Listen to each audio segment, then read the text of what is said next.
Choose the correct statement about development, यानी विकास के बारे में, विकास के विषय में सही वक्तव्य चुनिए। तो पहला ऑप्शन है डेवलपमेंट इज यूनिडायरेक्शनल एंड यूनिडायमेंशनल, यानी विकास एक दिशाई और एक आयामी होता है। यह कहना गलत होगा क्योंकि यूनिडायरेक्शनल और यूनिडायमेंशनल नहीं होता, मल्टी डायमेंशनल होता है, बहुआयामी होता है। विकास के बहुआयाम है, यानी मल्टीपल आयाम्स हैं। आयाम्स नहीं कह सकते, आयाम हैं यानी डायमेंशंस हैं। यानी विकास सिर्फ शारीरिक पक्ष में नहीं हो रहा, एक पक्ष में नहीं, सामवेगिक पक्ष में भी होगा, सामाजिक पक्ष में भी होगा, संज्ञानात्मक पक्ष में भी होगा। विकास के 4 मुख्य प्रकार हैं और दिशाएं भी मल्टीपल हैं। अगर हम बात करें जैसे प्रॉक्सिमोडिस्टल एक दिशा है, अगर हम बात कर रहे हैं किसकी डायरेक्शन की, तो दूसरा सेफेलोकॉर्डल एक दिशा है। तो दिशा भी मल्टीपल वेज हैं। डेवलपमेंट इज मॉडिफिएबल, विकास क्या है, परिवर्तनीय है। अभी भी 70% लोग सही उत्तर दे पा रहे हैं, इसका बहुत खुशी की बात है। ये पहले मैंने, या जब भी मैं डेवलपमेंट डिस्कस करती हूँ बैचेस में भी और यहाँ यूट्यूब पे भी जब भी किया होगा, तो आपके साथ डिस्कस किया, अगर थोड़ी सी भी रिसेंट वीडियो रही होगी, कि डेवलपमेंट क्या है, मॉडिफिएबल है, यानी इसमें मॉडिफिकेशन संभव है। 2 चीजें हैं अलग, एक होता है इरिवर्सिबल, इरिवर्सिबल है, रिवर्सिबल नहीं है डेवलपमेंट। ऐसा नहीं हो सकता आज आप जवान हो गए कल बच्चे बन जाएंगे, बट मॉडिफिकेशन तो संभव है। कोई आदत पुरानी, कुछ जो आपने सीखा पहले, उसमें चेंज ला सकते हैं। ट्रेनिंग के थ्रू बहुत सारी चीजों में चेंज ला सकते हैं, ठीक है ना। करेंगे पेपर मैराथन करेंगे, don't worry. Development is totally genetically programmed, ये हम नहीं कह सकते कि सिर्फ और सिर्फ हेरिडिटी से ही प्रोग्राम्ड है। डेवलपमेंट क्या है, प्रोडक्ट है जेनेटिक्स और एनवायरमेंट दोनों का।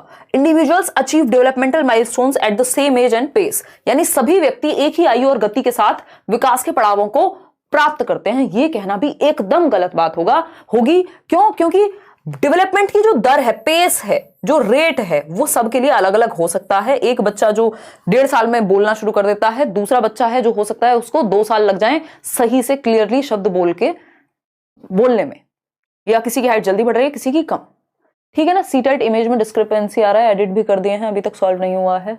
एडमिट कार्ड भी नहीं आए, टेंशन हो रही है। चरण स्पर्श, बहुत बढ़िया विक्की एक काम करो, वो इमेज दोबारा से क्लिक करके और क्लियर तरीके से, और उसको या फिर उसका साइज को थोड़ा सा मॉडिफाई करके दूसरी इमेज अपलोड कर दो, चाहे वो इमेज सेम हो, फिर भी थोड़ा नाम वगैरह रीनेम करके उस तरह से कुछ करो, ठीक। तो हम ये कह सकते हैं कि सभी बच्चे सेम टाइम पे माइलस्टोन्स होते हैं डेवलपमेंटल टास्क कि मान लीजिए 5 साल का बच्चा है तो यार बेसिक बातें तो उसको आनी ही चाहिए। अब तो उसने बोलना सीख लिया होगा, चलना सीख लिया होगा, ग्लास पकड़ना सीख लिया होगा। ये क्या है, माइलस्टोन्स हैं। तो सभी का एकदम सेम एग्जैक्ट एज पे हो जाएगा ऐसा नहीं है, थोड़ा बहुत अंतर इसमें पाया जाता है, ठीक है। तो ये बात क्लियर हो गई, इंडिविजुअल डिफरेंसेस हैं। एक ही ऑप्शन सही है कि डेवलपमेंट इज मॉडिफिएबल, यानी विकास क्या है, परिवर्तनीय है, इसमें परिवर्तन संभव है, मॉडिफिकेशन हम कर सकते हैं। देखिए 2 बातों में अंतर समझिएगा, हम विकास में रिवर्सिबल नहीं कर सकते। विकास क्या है, रिवर्सिबल नहीं है।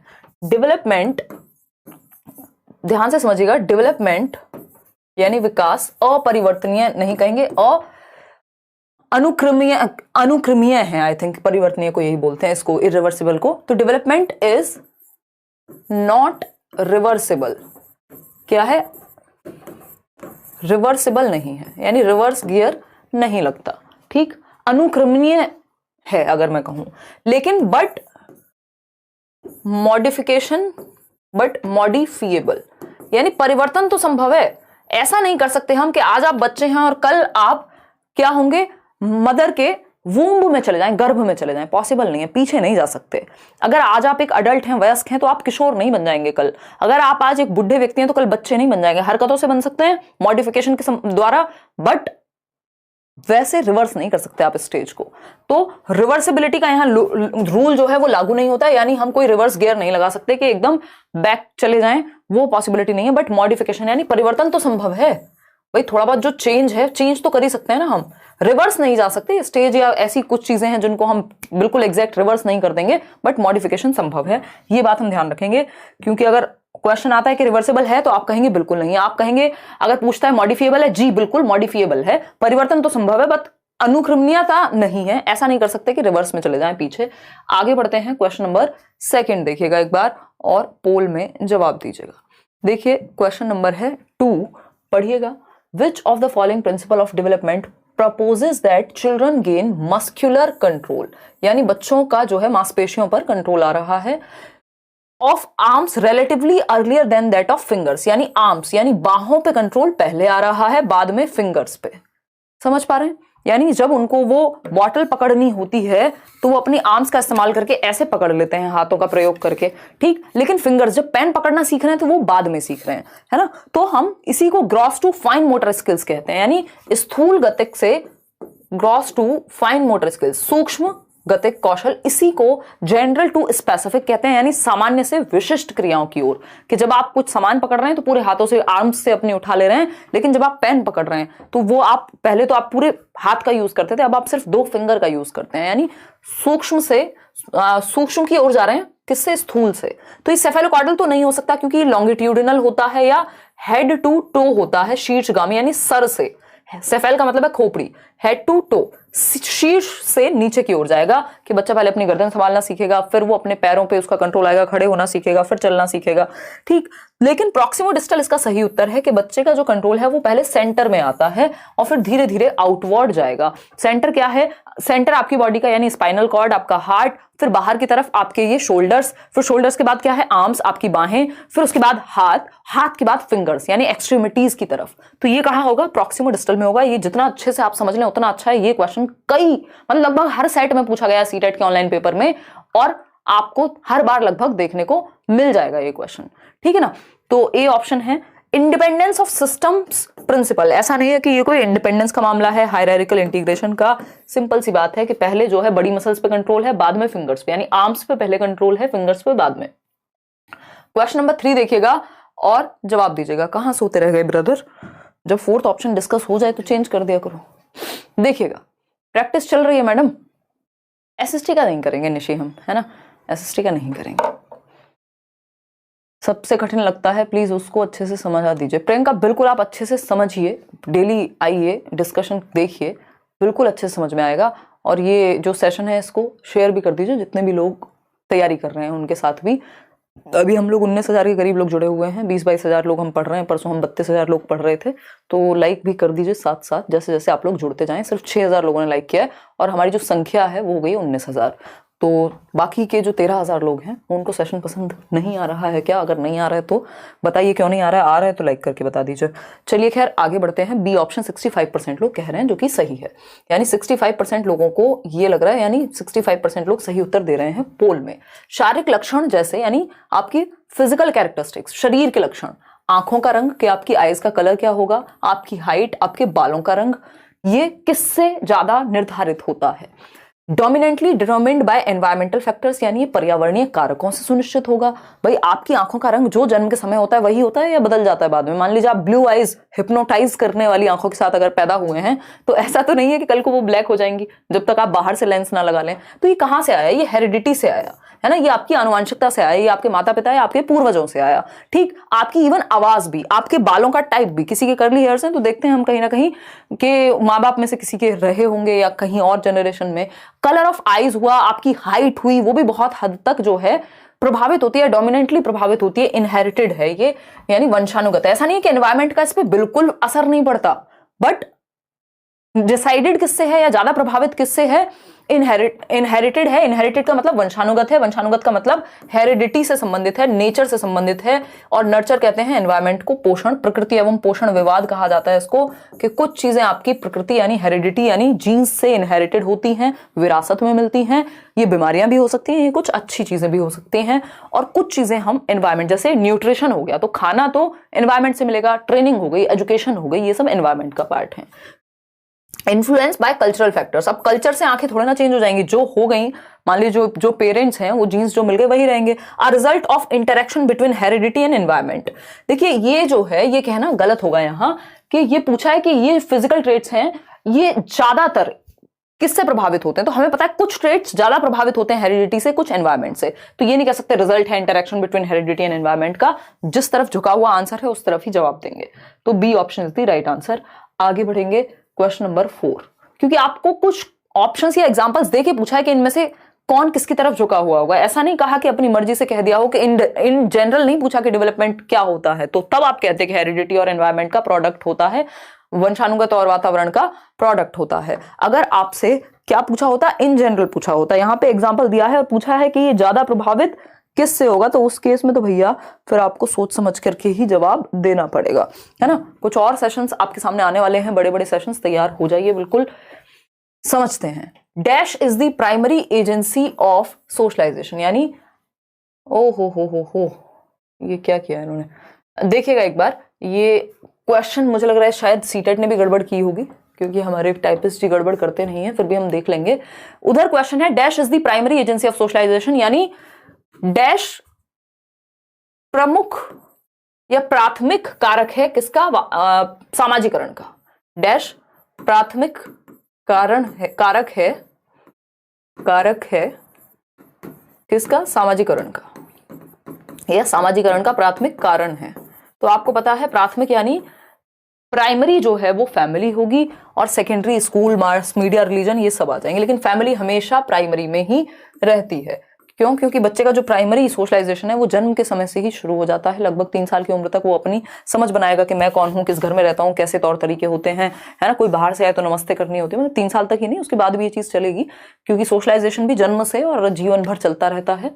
ठीक, तो फैमिली प्राइमरी है, स्कूल हमेशा सेकेंडरी होता है, नेबरहुड जो है वो कभी कभी प्राइमरी के साथ आ जाएगा अगर फैमिली के साथ जुड़ा हो, नहीं तो स्कूल के साथ आ जाता है कई बार नेबरहुड, अगर एक साथ लिखे हुए हो तो हमेशा याद रखेंगे स्कूल सेकेंडरी यानी गॉड है द्वितीयक कारक है, फैमिली प्राइमरी है, रिलीजन और मास मीडिया तो होते ही सेकेंडरी है। ठीक है जी, आगे बढ़ेंगे। डी ऑप्शन यहां सही था। क्वेश्चन नंबर 5 देखिएगा एक बार, क्वेश्चन नंबर 5 देखिए और जवाब दीजिए पोल में। क्वेश्चन नंबर 5 है when a child can solve a problem with concrete objects only, यानी जब बच्चा मूर्त वस्तुओं के द्वारा ही समस्याओं का समाधान कर सकता है। His problem solving characteristics come under the stage of, यानी बच्चा सिर्फ उन्हीं समस्याओं का समाधान कर सकता है जो उसके सामने है, जिनको वो टच और फील कर सकता है। मान लीजिए मैं इस बॉटल के बारे में कोई बात पूछूं तो बच्चा क्योंकि इसको देख सकता है, टच कर सकता है, फील कर सकता है, तो इसके बारे में वो सोच पाएगा, तर्क कर पाएगा, प्रॉब्लम को सॉल्व कर पाएगा जो चीज उसके सामने है ना। जैसे कि फॉर एग्जांपल जब हम बात करते हैं बच्चे को, जब हम एडिशन भी सिखाते हैं यानी हम जोड़ना भी सिखाते हैं, तो हम कहते हैं ये 3 पेन है और इन 3 पेनों में 2 और जोड़ दिए, 2 टॉफी और ले आए हम, कितने हो गए 5, तो ये कॉन्क्रीट है। लेकिन बाद में आप क्या करते हैं, बाद में आप कहते हैं 2 + 3 = 5। अब कोई जरूरत नहीं आपको कॉन्क्रीट मटेरियल की कि जिसको टच और फील ही किया जा सके, ठीक है ना। इसका एक उदाहरण ये भी है कि जब आपको काउंट करने के लिए उंगलियों की आवश्यकता पड़ रही है, दैट मीन्स ये कॉन्क्रीट है, जिसको छुआ जा सकता है, जिसको टच किया जा सकता है, फील किया जा सकता है, देखा जा सकता है। एब्स्ट्रैक्ट क्या है, जब आप दिमाग में फटाफट से 13 × 13 कर ले रहे हैं तो वो एब्स्ट्रैक्ट हो गया। ठीक, अमूर्त हो गया। अमूर्त वो जिसको छू नहीं सकते, मूर्त वो जिसको छुआ जा सकता है, जिसको देखा जा सकता है, जिसको फील किया जा सकता है। ठीक है, तो ये जो कॉन्क्रीट ऑब्जेक्ट्स की एबिलिटी है, ये कॉन्क्रीट ऑपरेशनल स्टेज में आ जाती है। कॉन्क्रीट से कॉन्क्रीट ऑपरेशनल, मूर्त संक्रियात्मक अवस्था, प्याजी की अवस्था है 7 से 11 वर्ष। यही वो स्टेज है जहां पहली बार तर्क देखने को मिलता है बच्चे में कॉन्क्रीट चीजों के प्रति, यानी लॉजिक अबाउट कॉन्क्रीट थिंग्स, यानी तर्क आता है सबसे पहली बार कहां पर, यहीं पर कॉन्क्रीट ऑपरेशनल में। फॉर्मल ऑपरेशनल में जो है वो एब्स्ट्रैक्ट थिंकिंग भी आ जाती है, जो कि एक लेवल और ऊपर होती है, अमूर्त चिंतन। ये क्या है, मूर्त चिंतन है इस स्टेज में। कॉन्क्रीट ऑपरेशनल यानी नाम ही है मूर्त संक्रियात्मक, यानी वो संक्रियाएं, वो मेंटल प्रोसेसेस जो चीजें सामने हैं। इस घड़ी के बारे में सोचना है तो आप बता पाएंगे, लेकिन ऐसी घड़ी अपने आप से बनाने को कह दिया जाए तो प्रॉब्लम हो जाएगी। ठीक है, कोई कह रहा है आराम से पढ़ाइए, मतलब तेजी से चल रहे हैं क्या हम। मैं मोटी क्यों नहीं होती, प्रियंका कह रही है। मोटा और पतला छोड़ दो प्रियंका, पोल सही नहीं है, एजुकेशन कह रहे हैं, सौरभ पोल अच्छे से दीजिए भाई। ठीक है ना, मोटा और पतला छोड़ दो, पेपर दे लो, सारी चीजें ठीक की जा सकती हैं, बस खाना ठीक से खा लो और सो जाओ और पढ़ाई करो, दैट्स इट। तो C option is the right answer. ठीक, ये पियाजी की स्टेज है, सेंसरी मोटर जो है वो पहली स्टेज है। देखिएगा क्वेश्चन नंबर 6 और जवाब दीजिएगा। अगर हम बात करें तो a child made a mental note, पढ़ लीजिए आप, वैसे 2 सेकंड में आपको दे देती हूँ और पोल में जवाब देंगे। सीटेट के नोट्स मिल जाएंगे कल या परसों में ही, कल तो नहीं यार, परसों तक देंगे आपको, है ना। कुछ चीजें आए जा रही हैं, मेरा भी थोड़ा सा हेक्टिक होती हैं चीजें, बहुत सारी चीजें मैं आप जब आपका एग्जाम आ रहा है उसलिए कॉम्प्रोमाइज करके आपको प्रायोरिटी पे रख रही हूँ कि किसी भी हालत में छुट्टी ना हो। चाहे मेरी इवन जो पेड क्लासेस हैं, जो करेबल ऐप पे क्लासेस हैं, वहां पे भी एक बार को छुट्टी हो रही है कुछ चीज़ों की वजह से, आपकी बड़ी क्लास है या कई बार मैं कहीं और व्यस्त हूँ, लेकिन मैं कोशिश कर रही हूँ कि मैं 9 बजे दुनिया में कहीं भी हूँ यहाँ आपके सामने प्रकट हो जाऊँ। ठीक है ना, तो आपको भी वो डेडिकेशन दिखानी पड़ेगी अभी के लिए एटलीस्ट, क्योंकि मुझे पता है मैं सिलेबस वहां तो करा ही दूंगी, मतलब जो अदर देन सीटेट में तो ऑलमोस्ट कंप्लीट ही है, और वो सब मैं करा दूंगी, एक्स्ट्रा भी ले लूंगी। लेकिन अभी ये टाइम ऐसा है जब आपका फोकस सबसे ज़्यादा होता है पढ़ने में, क्योंकि पेपर पास में होता है। और ये पेपर ऐसा है क्योंकि क्वालिफाइंग है, तो ऐसा नहीं है कि आप लास्ट मंथ में पढ़ लेंगे तो कोई नुकसान हो जाएगा, आपको पेपर निकल जाएगा। ठीक, देखिएगा क्वेश्चन नंबर 6 देखिएगा क्या कहता है भाई। क्वेश्चन नंबर 6 ये समझने की थोड़ी सी ही आवश्यकता है, ज्यादा नहीं। ज्यादातर लोग आंसर दे रहे हैं, 51% लोग ए कह रहे हैं। अब इसमें बड़ा कंफ्यूजन है आप लोगों को। देखिए, चीजों को ना समझना जरूरी है। एक होता है फंडा और एक होता है कि आप कॉन्सेप्ट को समझें। तो जरूरी तो ये होता है कि कॉन्सेप्ट को समझें, फंडा आपका कई बार फेल हो जाता है अगर आपने रट्टे लगाए हुए हैं तो। क्वेश्चन नंबर 6 देखिएगा, a child made a mental note, यानी बच्चे ने एक मानसिक विचार बनाया, दैट ऑल क्रीचर्स, यानी वे सभी जीव, दैट हैव विंग्स, जिनके पंख होते हैं और उड़ सकते हैं, आर कॉल्ड बर्ड्स, यानी जिनके भी पंख हैं और उड़ सकते हैं उनको बर्ड्स कहते हैं। ऐसा बच्चे ने एक मानसिक विचार बनाया, एक स्कीमा क्रिएट किया, अपने ब्रेन में एक विचार बनाया कि जो उड़ सकते हैं उनको ए कहते हैं, यानी बर्ड कहते हैं, बी फॉर बर्ड कहते हैं, जिनको जो उड़ सकते हैं, ठीक, और जिनके पंख होते हैं। ठीक, बी बना लिया, स्कीमा ऐड कर लिया अपने दिमाग में, या नया स्कीमा क्रिएट किया एकोमोडेशन करके। ठीक, and can fly are called birds, या बर्ड के स्कीमा में ही ऐड कर लिया या नया स्कीमा बनाया, whatever the case is. Later she saw bat in a picture book, अब उसने अगली बार क्या देखा, चित्र पुस्तिका में चमगादड़ को देखा, एक बैट को देखा। ठीक, in a picture book, and identifies it as a bird instead of mammal. अब क्योंकि उसने अपने दिमाग में ये बनाया हुआ था कि जो उड़ सकते हैं और जिनके पंख हैं वो क्या हैं, बर्ड्स हैं, बट चमगादड़ के केस में ये क्या निकला, मैमल है, वो स्तनधारी कहे जाते हैं ऐसे कुछ एनिमल्स। तो उस केस में बच्चे ने लेकिन बर्ड के ही स्कीमा में उसको ऐड कर लिया। The process of knowledge construction described here is, यानी ज्ञान निर्माण की इस प्रक्रिया को क्या कहते हैं। उसने कुछ चेंज किया, चेंज करने की अभी बात ही नहीं आई। कॉन्फ्लिक्ट तो बाद में आएगा, जब आप पहली बार देख रहे हैं और आपने ऐड कर लिया। मान लीजिए, बहुत बढ़िया हरमिंदर मंडल, मान लीजिए एक बात सोचिए, आपने ये सोचा हुआ है कि बर्ड्स ऐसे होते हैं जो उड़ते हैं। एक दिन आपने एरोप्लेन को या हवाई जहाज को, जो आपका हेलीकॉप्टर है, उसको उड़ते हुए देखा और आपने कहा ये भी उड़ने वाली चीज है, यानी ऐसा ही शेप लग रहा है, बर्ड के जैसी 2 पंख हैं और ये भी क्या है, ये भी एक बर्ड है। तो आपने तो ऐड कर लिया ना। जब तक किसी ने आपको आके ये नहीं कहा कि बेटा ये बर्ड नहीं है, ये तो अपने आप में एक एरोप्लेन है, टेक्नोलॉजी से चलता है, तब तक आप उसको चेंज नहीं करेंगे। जब तक आप चेंज नहीं करेंगे और नया स्कीमा बनाएंगे नहीं चेंज के थ्रू, या मॉडिफिकेशन नहीं लाएंगे, तब तक एकोमोडेशन होगा कैसे। ठीक है ना। तो ये सारा खेल है, पूछा कैसे है आपसे क्वेश्चन, घुमाने के लिए पूछा है आपसे क्वेश्चन। सिंपल बात यह है कि एक बच्चे ने जब मानसिक विचार बना लिया है, एक स्कीमा बना लिया है अपने दिमाग में, एक नॉलेज क्रिएट की है कि जिनके भी पंख होते हैं वो सभी उड़ सकते हैं और पक्षी हैं। उसके बाद तत्पश्चात जब उसके दिमाग में ये स्कीमा पहले से बी का है, अब उसने एक चित्र पुस्तिका में चमगादड़ को देखा और उसने स्तनधारी कहने की बजाय उसने कहा ये भी पक्षी है क्योंकि ये भी उड़ सकता है, मैमल का उसे पता ही नहीं है। तो इस स्थिति में ज्ञान निर्माण की इस प्रक्रिया को क्या कहेंगे। अब इस चमगादड़ को, बैट को भी इसने इसी स्कीमा में ऐड कर लिया। क्यों? क्योंकि बर्ड का स्कीमा बना हुआ था और उसने एक और बर्ड को देखा जो कि वो चमगादड़ है। वो सही है कि गलत है बाद में देखा जाएगा, पहले उसने ऐड कर लिया। तो इसको एसिमिलेशन कहेंगे, समावेशन कहेंगे। उसने क्या किया है, ऐड कर लिया है एक नई जानकारी को या एक एग्जिस्टिंग स्कीमा में किसी चीज को ऐड कर लिया है सिंपली। अभी कॉन्फ्लिक्ट नहीं आया, अभी चेंज की, मॉडिफिकेशन की, एडजस्टमेंट की बात नहीं हो रही, वो बाद में होगी। जब तक उसे कोई बताएगा नहीं कि ये बर्ड नहीं होता तब तक एकोमोडेशन नहीं होगा। अभी तो उसने बर्ड्स में डाल लिया है उसको। तो एकोमोडेशन की स्थिति में मॉडिफिकेशन की सिचुएशन बनती है, सीरिएशन और कंजर्वेशन का इससे कोई लेन देन है नहीं। ठीक है। तो ये कॉन्टेक्स्ट समझना पड़ेगा कि संदर्भ क्या निकल के आ रहा है, सेंस क्या निकल के आ रहा है इस एक बात से। सिर्फ आप ऐसा नहीं सोच सकते, क्योंकि ऐड करना, या अगर हम बात करें इसमें एडजस्टमेंट की बात करें, मॉडिफिकेशन की बात करें, चेंज की बात करें, ये फंडे हैं जिनका आप प्रयोग करते हैं। लेकिन ये किस कॉन्टेक्स्ट में क्वेश्चन पूछा गया है, सारा खेल उस चीज का है। ठीक है। साइया प्रसाद नाम है आपका, बहुत बढ़िया। 24,000 लोग हम लोग जुड़े हुए हैं, 11,000 लोगों ने लाइक किया है। भैया left hand side is equal to right hand side करना होता है, LHS बराबर RHS, यानी जितने लोग लाइव हैं उतना लाइक करना होता है। ऐसा हमारे यहाँ रिचुअल है, मजबूरी नहीं है, जिसकी इच्छा है वो करे। श्रद्धा, अपनी अपनी Shraddha. Who proposed the term zone of proximal development, यानी ZPD जो टर्म है उसको किसने प्रपोज किया, बताइएगा। किसने प्रपोज किया, किसको, ZPD को। संरचना किसने प्रतिपादित की थी। तो आंसर यहां पे इन लोगों ने क्या माना है, वाइगॉस्की, क्योंकि वाइगॉस्की ही इसको यूज कर रहे हैं। दिया जेरोम ब्रूनर ने था। अगर हम बात करें किसकी, अच्छा, ZPD की बात कर रहा है, वो स्कैफोल्डिंग की बात नहीं कर रहा, फिर तो कोई डाउट होना ही नहीं चाहिए।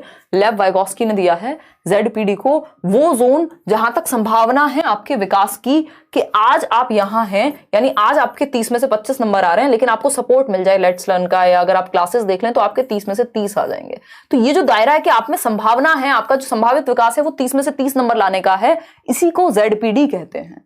ठीक, तो ये वाइगोस्की ने इसके बारे में बात की है।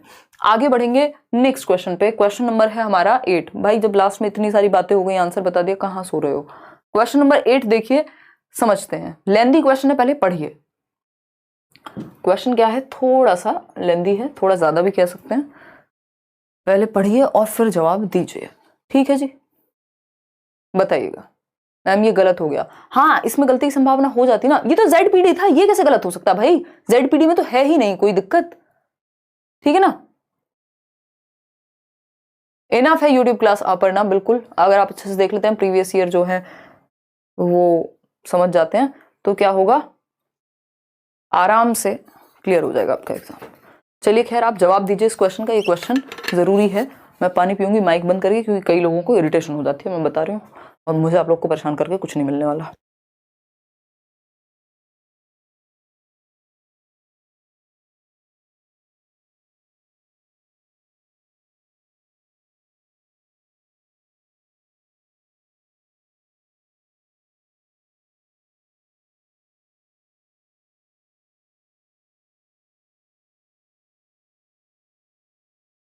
चलिए खैर देखिए, 25,000 लोग हम लोग जुड़ चुके हैं।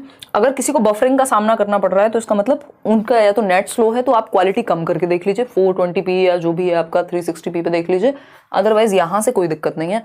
क्वेश्चन नंबर देखिए 40 पे कहां पहुंच गए। क्वेश्चन नंबर 8, ये नींद की कमी है जो मुझे चीजें ऐसे दिख रही हैं। 8 क्वेश्चन 48 दिख रहा है। देखिएगा, अगर हम बात करते हैं which of the following correctly specifies the major difference between Jean पियाजे एंड लेव वाइगोस्कीज व्यूज, यानी पियाजे और वाइगोस्की के विचारों में मुख्य अंतर क्या है जब वो कॉग्निटिव डेवलपमेंट की बात करते हैं, तो 47% लोग ए उत्तर दे पा रहे हैं। समझते हैं। वाइल पियाजे एम्फेसाइज्ड चाइल्ड्स इंडिपेंडेंट एफर्ट्स, यानी पियाजे ने क्या कहा, स्वतंत्र रूप से जो बच्चा एक्टिविटी करता है, जो उसको लिटिल साइंटिस्ट कहा, नन्हा वैज्ञानिक, जो अपने एनवायरमेंट में वो एक्टिविटी करके सीखता है इंडिपेंडेंटली, मेजर रूप से बहुत सारी प्रक्रियाओं के थ्रू, जो मेंटल प्रोसेसेस क्या है, एसिमिलेशन, एकोमोडेशन, अडेप्टेशन, ठीक, तो एफर्ट्स मार करके अपने इंडिपेंडेंट एफर्ट्स से वो सीखेगा। To make sense of their world, अपनी दुनिया की समझ बनाते हैं बच्चे खुद से एक्टिविटी करके, पेन लिया, खोला, तोड़ा, समझा, जाना, ठीक। वहीं वाइगोस्की कहते हैं views cognitive development as a socially mediated process, यानी संज्ञानात्मक विकास जो है सामाजिक रूप से मध्यस्थ प्रक्रिया के रूप में देखी गई है वाइगोस्की के अनुसार। वाइगोस्की कह रहे हैं भाई क्या जरूरत है पेन तोड़ के ही जानने की कि इसमें क्या है, हम आपको बता भी सकते हैं, आपके बड़े आपको खोल के भी दिखा सकते हैं, उसको समझा भी सकते हैं पेन कहां से आया, ठीक है ना। मतलब एक्टिविटी वहां भी हो रही है, लेकिन वो समाज को बीच में लेकर के आ रहे हैं। जो समाज और संस्कृति है वो हमारे संज्ञान को, हमारी समझ को डेवलप करने में बहुत ज्यादा मदद करती है, यानी जिस संगति में आप रह रहे हैं वो आप पे प्रभाव डालती है कहीं ना कहीं, ये बात है। तो बी ऑप्शन की बात हो रही है। वाइल पियाजे viewed children as active independent beings, Vygotsky viewed children as being controlled primarily by their environment, control की बात नहीं की उन्होंने। वाइल पियाजे दोनों यही कहते हैं कि बच्चा एक्टिवली सीखता है, क्योंकि दोनों कंस्ट्रक्टिविस्ट हैं, रचनावादी हैं, रचना करके सीखने को प्रमोट करेंगे। While पियाजे emphasise the importance of language in the cognitive development, पियाजे ने नहीं, Vygotsky emphasise the biological side, ये ऑपोजिट बात कह दी, जबकि वाइगोस्की ने ज्यादा महत्व दिया है लैंग्वेज को और पियाजे ने बायोलॉजिकल एस्पेक्ट को, जबकि वाइगोस्की ने क्या किया है, इग्नोर किया बायोलॉजिकल एस्पेक्ट को। वाइल अकॉर्डिंग टू पियाजे children speak to themselves for self guidance, ये उल्टा बोल दिया इन्होंने। सेल्फ गाइडेंस की बात बच्चे खुद से जब बोल बोल के बातें करते हैं तो वो सेल्फ गाइडेंस कहलाती है, यानी खुद को दिशा देते हैं, ऐसा वाइगोस्की कहते हैं, जबकि पियाजे उनको ईगो सेंट्रिक कह रहे हैं कहीं ना कहीं, ठीक है। कोई कह रहा है आपके नाम से कितने लोग चैनल चला रहे हैं, आरोही कुछ लोग हैं जो प्यार मोहब्बत में प्रमोट करने के लिए या अपने थोड़ा बहुत बेनिफिट के लिए उनको अच्छा लगता है, वो उस तरह की चीजें हैं। जो भी चीजें अवांछनीय है, जो भी गलत एक्टिविटीज हो रही है, उनको फिर रोका जाएगा एक्शन लेकर के एक दिन, या तो वो खुद ही सुधर जाएं, ठीक है ना। तो एक ही बात सही है कि जहां पे पियाजे कहते हैं कि बच्चा इंडिपेंडेंट एक्टिविटी करके सीखता है, वाइगोस्की कहते हैं सामाजिक रूप से मीडिएटेड प्रोसेस है कॉग्निटिव डेवलपमेंट। तो ए ऑप्शन ही एकमात्र सही उत्तर हुआ यहाँ। आगे बढ़ेंगे, क्वेश्चन नंबर 9 देखिएगा एक बार। क्वेश्चन नंबर 9 क्या कहता है? फातिमा रीजंस, यानी फातिमा एक रीजन देती है, you should be honest because then your parents would be proud of you, यानी इसलिए आपको क्या होना चाहिए? ईमानदार होना चाहिए, क्योंकि अगर आप ईमानदार हैं तो आपके माता पिता गौरवान्वित महसूस करेंगे, यार हाय हमारा बच्चा कितना अच्छा है, फलाने का बच्चा देखो चोरी बोलता है, चोरी करता है, झूठ बोलता है, ये काम करता है, लेकिन हमारा बच्चा क्या है? बहुत ही अच्छा है। तो आपके माँ बाप क्या है? आप पे गौरवान्वित महसूस करेंगे, जो कि बुरी बात नहीं है। अगर आप माँ बाप को अच्छा फील करा देंगे तो कोई पाप तो हो नहीं जाएगा। लेकिन ये स्टेज कौन सी है, ये लेवल कौन सा है कोहलबर्ग की थ्योरी का, जो किसकी बात करते हैं? मॉरलिटी की। मॉरलिटी क्या है? सही और गलत के कुछ सिद्धांत होते हैं समाज में, दुनिया में, और वो सही गलत के सिद्धांत का जो विकास है उसको मॉरल डेवलपमेंट यानी नैतिक विकास कहते हैं। नैतिकता, सच बोलना, झूठ ना बोलना, किसी का बुरा ना करना, something things like that. In which stage of Kohlberg of moral reasoning does Fatima come under, यानी फातिमा जो ये मानती है कि आपको ईमानदार होना चाहिए, उसका रीजन ये नहीं है कि आप किसी की चीज क्यों चुराएं, उसका रीजन ये है कि माँ बाप आप पे गौरवान्वित महसूस करेंगे, माँ बाप बहुत ही अच्छा गौरव या प्राउड फील करेंगे आप पे। तो ये good boy good girl orientation है, यानी आप माँ बाप की नजर में क्या बनना चाहते हैं? अच्छा लड़का अच्छी लड़की अभिविन्यास, लोग आपकी तारीफ करें, ये आपको पसंद है ना? और तारीफ करना किसे बुरा लगता है? अभी हम लोग यहाँ फ्री डिस्कशन कर रहे हैं, चाहे कितनी भी थकान हो, कुछ भी हो, मुझे रत्ती भर का फायदा, मतलब वैसा नहीं है कि ऐसा कुछ मेरा पर्सनल मोटिव इस चीज से पूरा हो रहा हो, बट मुझे खुशी होती है ये सेशन करके। ये सेशन बहुत कम भी किए जाएंगे तब भी कोई दिक्कत नहीं है ना? वैसे भी दिक्कत नहीं है जीवन में, जितनी भी चीजें हैं वो इनफ है और सेटिस्फेक्शन है, सारी चीजें हैं, कोई किसी से कंपटीशन नहीं है, कोई जबरदस्ती नहीं है, कोई आप मजबूरी नहीं है कि भाई सेशन लेना ही लेना है ना? लेकिन ये क्या है? ये इनर मोटिवेशन है, आंतरिक अभिप्रेरणा है, ठीक। तो लेकिन गुड बॉय गुड गर्ल भी होगा, अच्छा लगता है आप लोग लाइक करते हैं, अच्छा लगता है आप अच्छे कमेंट्स करते हैं या बताते हैं कि हाँ सेशन ने आपकी हेल्प की, मेरे लिए बड़ी प्राउड की बात होती है। तो ये थोड़ा सा कौन सा लेवल हो गया? हल्का सा इसमें good boy good girl orientation, हालांकि मेरी मॉरलिटी एथिकल लेवल की है, थर्ड स्टेज वाली, ठीक। तो ये लॉ एंड ऑर्डर होता है, बस rules are rules. Social contract orientation है कि समाज में यार नियमों को बने रहना देना चाहिए, पनिशमेंट है सिर्फ पनिशमेंट से डर के। तो सी ऑप्शन है good boy good girl orientation, कि लोग तारीफ करेंगे, अप्रूव करेंगे, इसलिए आप कोई काम करते हैं। एट टाइम्स हम सभी ऐसा करते हैं, लेकिन हमेशा करें वो गड़बड़ है। क्वेश्चन नंबर 10 देखिए, विच of the following will help in creating conducive learning environment in class, यानी कक्षा में सकारात्मक उपकारी यानी पॉजिटिव एनवायरमेंट क्रिएट करने के लिए लर्निंग का कौन सा एक ऑप्शन मददगार साबित होगा, इंपॉर्टेंट होगा। कॉन्ड्यूसिव लर्निंग एनवायरनमेंट होता है एक सुगम वातावरण जहां पे बच्चे अच्छे से सीख सकें। तो बच्चे की भलाई की कौन बात करेगा चार ऑप्शंस में से? पहला ऑप्शन है providing equal opportunities of participation to all students, यानी सभी बच्चों को बराबरी की सहभागिता, यानी हर एक चीज में बच्चे सीधा बैठ भाई ताकि ये स्पाइन तेरी ठीक रहे और एक्टिव रहे, तू नींद में ना लगे, है। Providing equal opportunities of participation to all students, यानी सभी विद्यार्थियों को एक्टिवली पार्टिसिपेट, यानी बच्चा तो एक्टिव है और ये एनवायरमेंट अच्छा होगा जहां हर बच्चा सक्रिय है, एक्टिवली सीख रहा है, सही बात है। बी ऑप्शन है making ability based rigid groups, rigid तो जहां वर्ड आ जाए उसको छोड़ दीजिएगा, वो बच्चे की भलाई की बात कभी नहीं करेगा, क्योंकि रिजिड का मतलब क्या है? रिजिड का मतलब है आप में जरा सा भी लचीलापन नहीं है, है ना। बोला जाता है ना जो ज्यादा कठोर होते हैं, जो ज्यादा रिजिड होते हैं वो टूट जाते हैं, खत्म हो जाते हैं टाइम के साथ। अगर आप फ्लेक्सिबल नहीं है, अगर टाइम के साथ चेंज होने की या सिचुएशन के अकॉर्डिंग ढलने की आप में क्षमता नहीं है, तो आप क्या हो जाएंगे? खत्म हो जाएंगे। तो बहुत ही अच्छा तरीका नहीं है, आपको बच्चों के अनुसार फ्लेक्सिबल होना है, हर एक बच्चा सेम तरीके से सीखे जरूरी नहीं है ना। तो रिजिड होना खराब बात है। Focusing only on high achievers, यानी जिनके नंबर अच्छा आ रहे हैं सिर्फ उन पे फोकस कर रहे हैं। भैया आपको एजुकेशन फॉर ऑल को प्रमोट करना है, हर बच्चे को केटर कर पाए आप, कमजोर से कमजोर, तेज से तेज, होशियार से होशियार। डी ऑप्शन है encouraging students to get high marks, आपका फोकस मार्क्स लाना नहीं है, लर्निंग पे फोकस करना है, मार्क्स अपने आप आएंगे, बाय प्रोडक्ट है, ठीक है जी।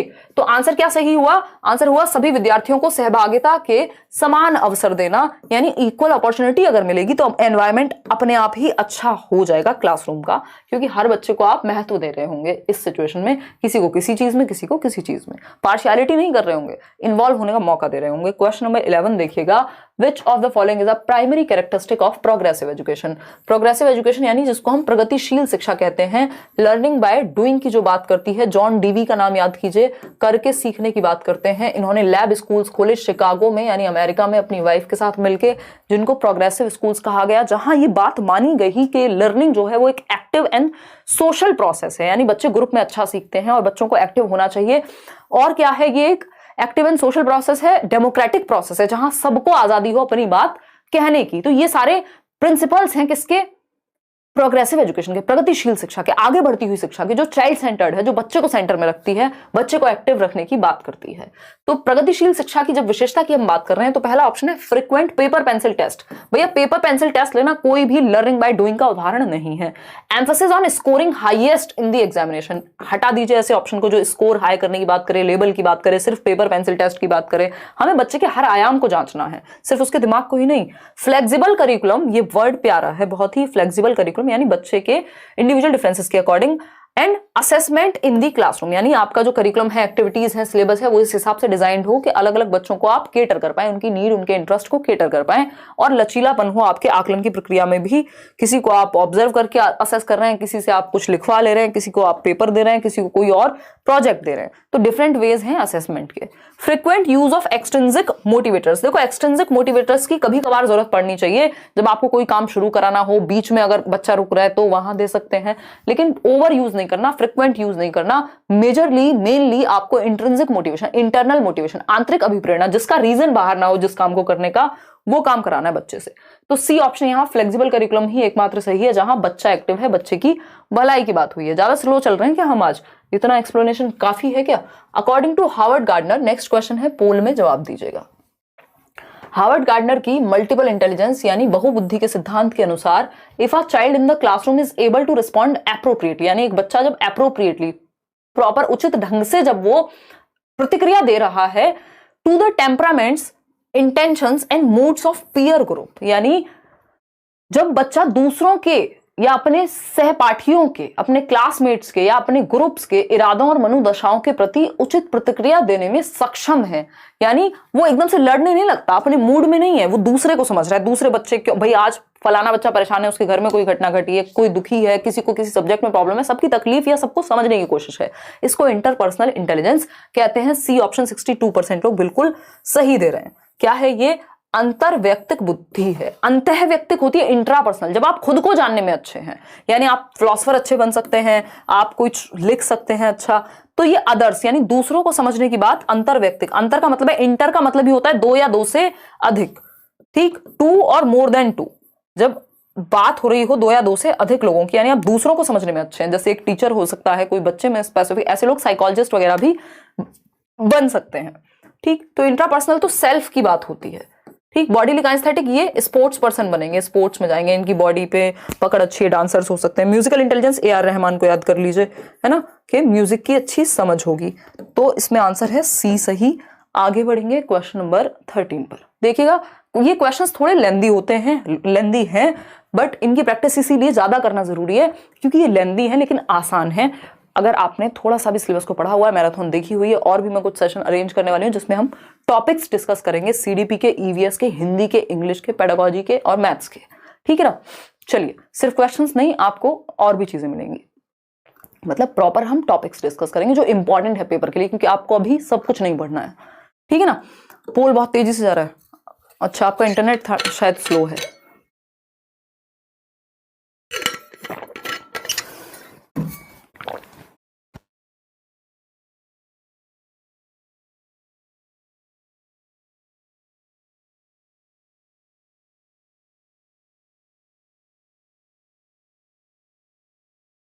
बहुत बढ़िया आरती, 130 प्लस टारगेट है, बहुत ही बढ़िया। जो भी अच्छे मार्क्स लाएंगे, कोशिश करेंगे हम 1-2 सेशन इंटरव्यू के रख सकें, बहुत ज़्यादा समय हमारे पास नहीं होता है। मैराथन जल्दी लगा देंगे, नेक्स्ट वीक में मैराथन शुरू शालिनी, ठीक है। इस वीक थोड़ा सा क्वेश्चन ही करने वाले हैं शायद, पता कुछ नहीं, कभी भी कुछ भी कर सकते हैं, आजकल हम उस मोड में हैं। तो बी ऑप्शन 60% लोग सही उत्तर दे पा रहे हैं, बहुत ही खुशी की बात है। लेकिन बाकी के 40% लोग इतने आसान क्वेश्चन में, फ्री का नंबर है, जेंडर का एक क्वेश्चन आना ही है।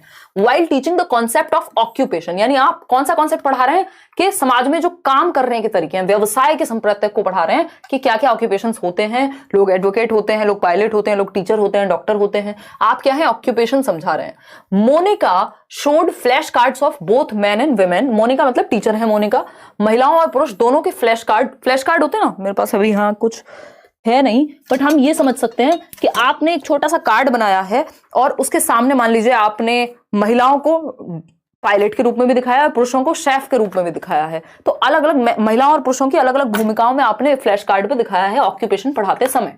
इन नॉन ट्रेडिशनल रोल्स, यानी गैर पारंपरिक भूमिकाएं, यानी महिलाएं जो हैं वो पायलट बन रही हैं, पुरुष जो हैं वो क्या बन रहे हैं, टीचर या फिर क्या कहेंगे उसको, शेफ बन रहे हैं, या हाउस वाइफ भी दिखा सकते हैं, मतलब इट डिपेंड्स, खैर वो तो ऑक्यूपेशन नहीं हुआ। This strategy will help in, यानी ये जो स्ट्रेटजी है ये किस में मदद करेगी, बताइएगा किस में मदद करेगी। मैम आप सीटेट के वेबसाइट पर मॉक टेस्ट कैसे दें?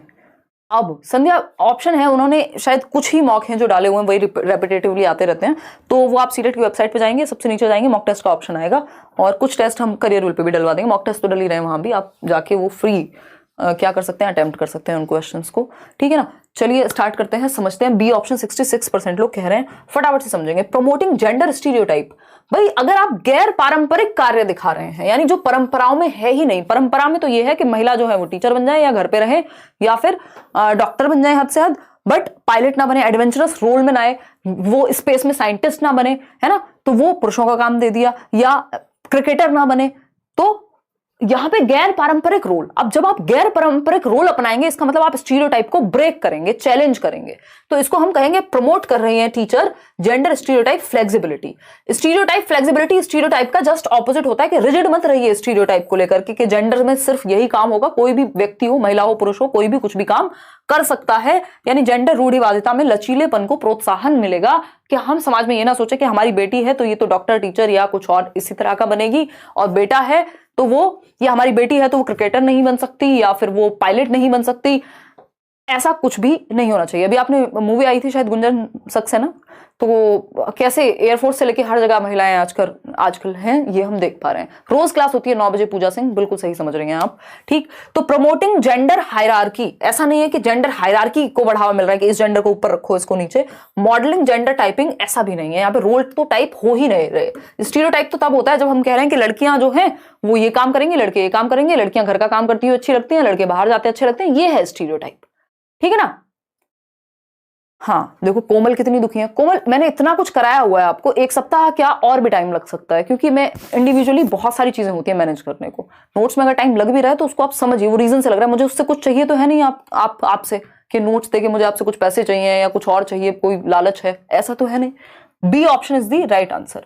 जब इंसान बहुत सारी चीजों में इन्वॉल्व होता है, कभी सेमिनार हो रहे हैं, कभी और घर में भी कुछ हो सकता है, उसके अलावा भी बहुत सारी चीजें हो जाती हैं, तो कोशिश तो यही रहती है कि आपको चीजें दी जाए। इच्छाएं तो बहुत सारी है ना, कई बार वो थोड़ा समय लग जाता है पूरा होने में, लेकिन बाकी चीजें भी तो हो रही है ना। 3.5 घंटे का जो सेशन हुआ है अभी, वो मैंने इस हफ्ते आपको प्रॉमिस नहीं किया था, लेकिन मैंने करा दिया। तो कुछ चीजें डिफरेंट होती है, कुछ ज्यादा होता है, कुछ कम होता है कहीं ना कहीं, ठीक। ज्यादा परेशान होने वाली कोई दिक्कत नहीं है, मिल जाएंगे। नोट्स इतने ज्यादा बड़े नहीं है कि आपको पढ़ने में समस्या हो पेपर से पहले, ठीक। तो which of the following is not a higher order thinking skill, यानी हॉट्स में, उच्च श्रेणी चिंतन में नहीं आएगा। एक होते हैं लॉट्स, लॉट्स बोले तो लोअर ऑर्डर थिंकिंग स्किल, निम्न स्तर, निम्न श्रेणी चिंतन, यानी जिसमें बहुत ज्यादा हायर लेवल स्किल ना लगे दिमाग की, हायर ऑर्डर स्किल में ज्यादा लेवल की आपकी जो थिंकिंग है वो ज्यादा इन्वॉल्व होती है।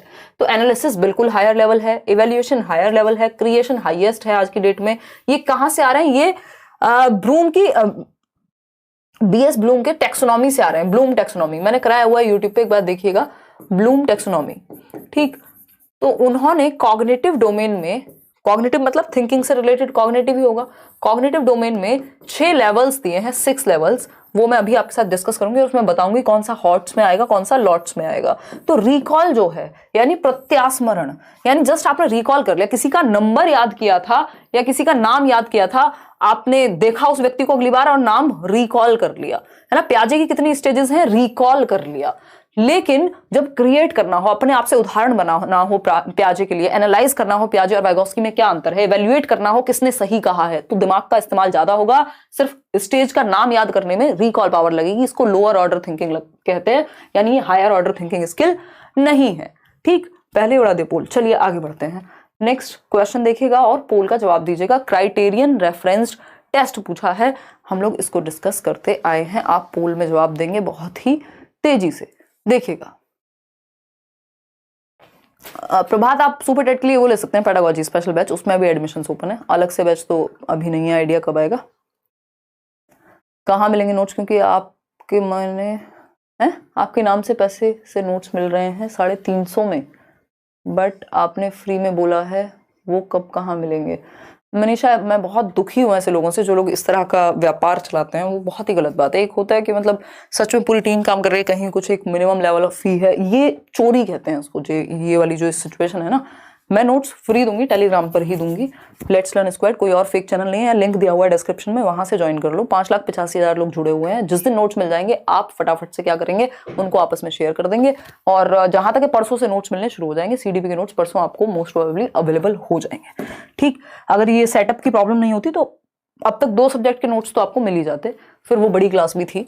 विच of the following is the example of criterion referenced assessment, यानी सीआरटी। असेसमेंट को टेस्ट भी बोल सकते हैं, आकलन भी बोल सकते हैं, यानी कौन सा मानदंड निर्देशित आकलन है। एक होता है क्राइटेरियन रेफरेंस टेस्ट, दूसरा होता है नॉर्म रेफरेंस टेस्ट, जिसको हम एनआरटी बोलते हैं। ठीक है जी, एक होता है एनआरटी, एक होता है CRT. Big fan ma'am from Hyderabad, बहुत बड़े अखिल, हम सभी लर्नर्स हैं, बहुत अच्छा लगता है आप लोग मिलते हैं अलग अलग जगह और अलग अलग जगह से इतना प्यार भेजते हैं, वो मेरे लिए बड़ी ही सौभाग्य की बात है। देखिए, अगर हम बात करते हैं सीआरटी की तो 43% लोग ए ऑप्शन कह रहे हैं, a test based on criterion minimum level of learning. बिल्कुल सही बात है, एमएलएल कहेंगे इसको, मिनिमम लेवल ऑफ लर्निंग, अधिगम के निम्नतम स्तर को मानक निर्धारित करने वाला परीक्षण। कि भैया किसी लेवल पे, मान लीजिए सीटेट में मिनिमम क्या है भैया, 60% तो ले आओ, 90 नंबर तो ले आओ, ये मिनिमम है कि आप क्वालिफाई कर जाओगे।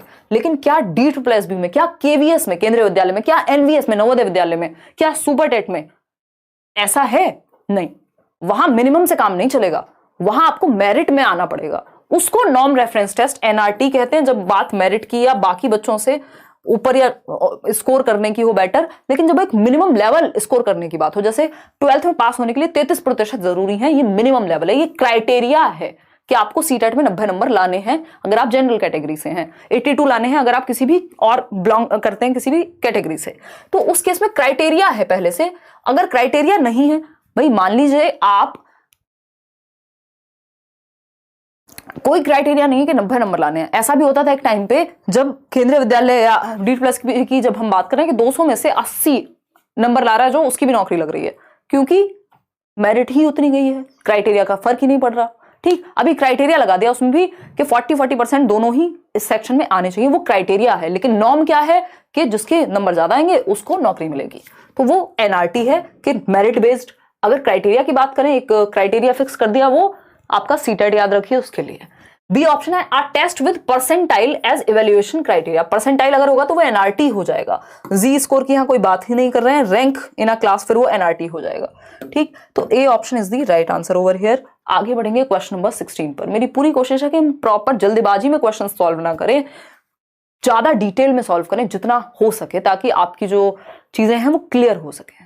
ठीक है ma'am, after listening to your teaching videos without reading books cleared my CTET, thank you ma'am. यार इतना अच्छा लगता है ना रमेश, पता नहीं कितने सारे लर्नर्स हैं जो पिछली बार सीटेट क्लियर करके गए हैं, अभी भी आके वो कमेंट कर रहे हैं, उनको मतलब बस थैंक यू कहना है। ये कृतज्ञता बोलते हैं इसको, कि आपको कहीं से रत्ती भर का भी फायदा मिला है तो आप उसके लिए कृतज्ञ हैं। बहुत बढ़िया प्रियंका और कुमार प्रखर। चलिए समझे, हम लोग 26,000 लोग जुड़े हुए हैं, खुशी खुशी लाइक सभी कर रहे हैं। देखिएगा, अगर हम बात करें 36% की, समझते हैं पर्सन्स विद इंटेलेक्चुअल डिसेबिलिटी, कितने लोग कह रहे हैं? सिर्फ 43%। बाकी कहाँ हैं ये लोग? लगभग जो 57% लोग हैं वो कहाँ हैं? वो कह रहे हैं मेंटली रिटार्ड। हाँ, ए भी कह रहे हैं, क्या बोल रहे हो?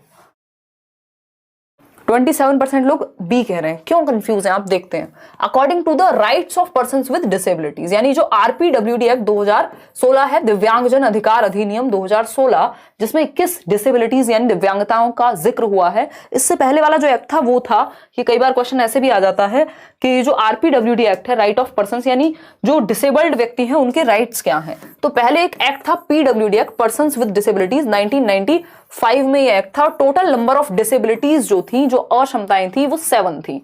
अभी ये 2016 में रिप्लेस हुआ। ये डायरेक्ट क्वेश्चन पूछा जाता है कि कब रिप्लेस हुआ, तो 2016 में, और इसका नाम हो गया आरपीडब्ल्यूडी एक्ट, यानी right of persons with disabilities. ये पर्सन्स विद डिसेबिलिटीज था, ये right of persons with disabilities है। और इसमें डिसेबिलिटीज हो गई 21, यानी 14 डिसेबिलिटीज को और ऐड कर दिया गया, जिसमें ड्वार्फिज्म यानी बोनापन, और डिसेबल्ड किसको कह रहे हैं हम? जिसके पास किसी भी एक क्षेत्र में अगर कोई भी अक्षमता है, डिसेबिलिटी है, तो मोर देन 40% होनी चाहिए, एटलीस्ट 40% होनी चाहिए।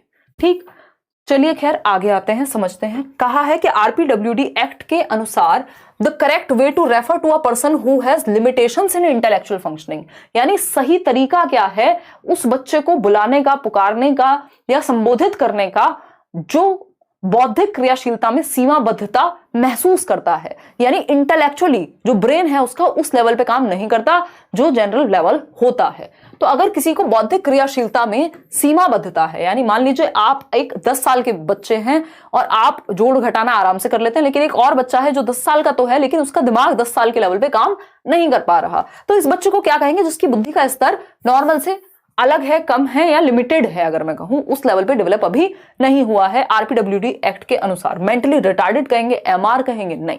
मानसिक रूप से मंद या पागल है, इस तरह की बातें हम करते भी नहीं है। कई लोग आपने देखा होगा मजाक में इन चीजों को लेते हैं, मतलब उनको लगता है कि पागल जो वर्ड है वो इतना ईजी है। मतलब एक होता है दोस्तों में यूज करना, एक होता है कि आप कहीं एज अ टीचर खड़े हुए हैं और आपकी रिस्पॉन्सिबिलिटी हो जाती है कि आप इस तरह के, अभी हम देखते हैं जो हमारी इवन गवर्नमेंट है, यही मतलब मेरे घर के जस्ट पास में ही है, ईबास बोलते हैं, है ना, इसको आम भाषा में पागल खाना बोला जाता है, जो कि एकदम वाहियात बात है। मतलब हम इसको नॉर्मली पागल खाना नहीं बुला सकते। पहले आगरा में भी हुआ करता था, जो शायद बाद में बरेली शिफ्ट हो गया या जो भी हुआ।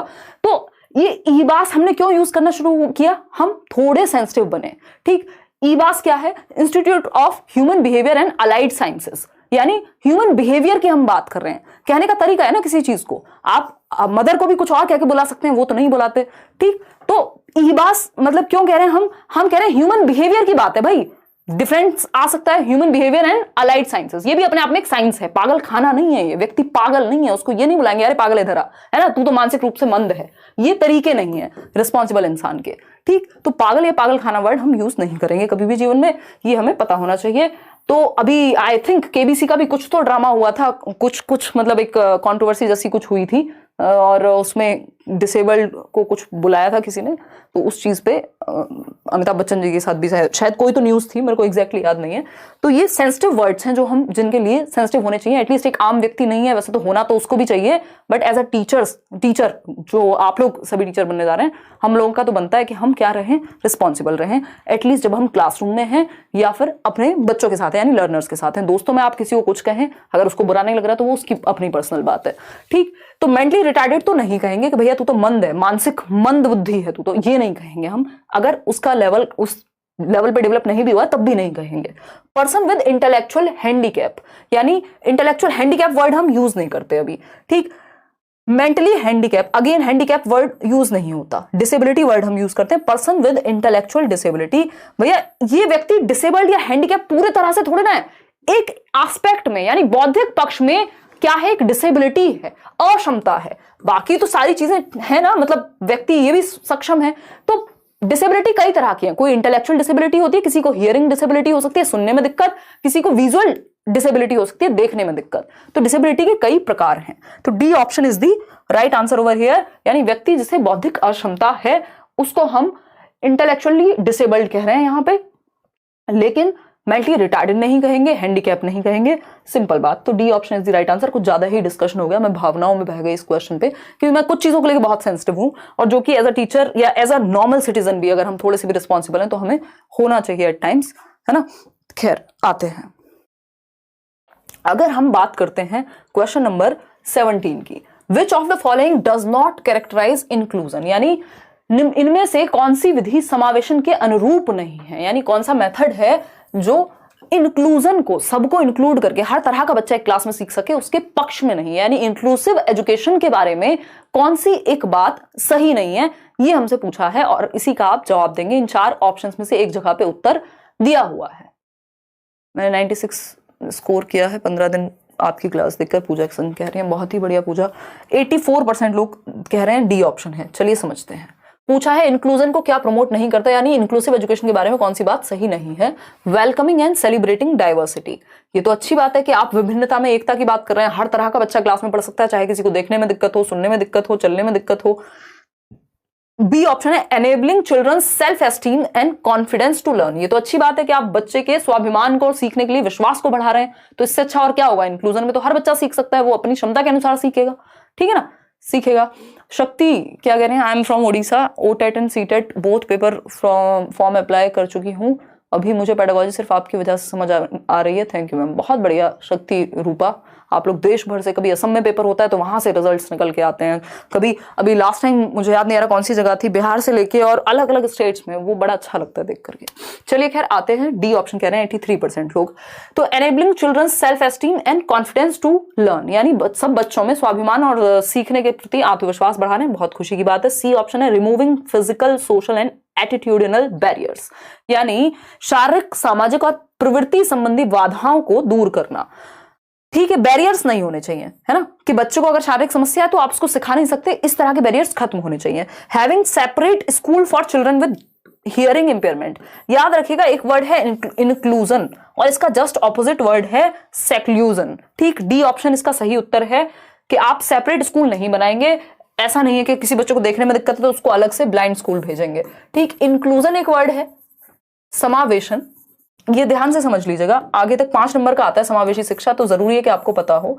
समावेशन, इंक्लूड करना, यानी सभी को एक साथ सिखाना, इंक्लूड करना, लेकिन इसका जस्ट ऑपोजिट वर्ड है सेक्लूजन। सेक्लूजन, ठीक, यानी अलगाव।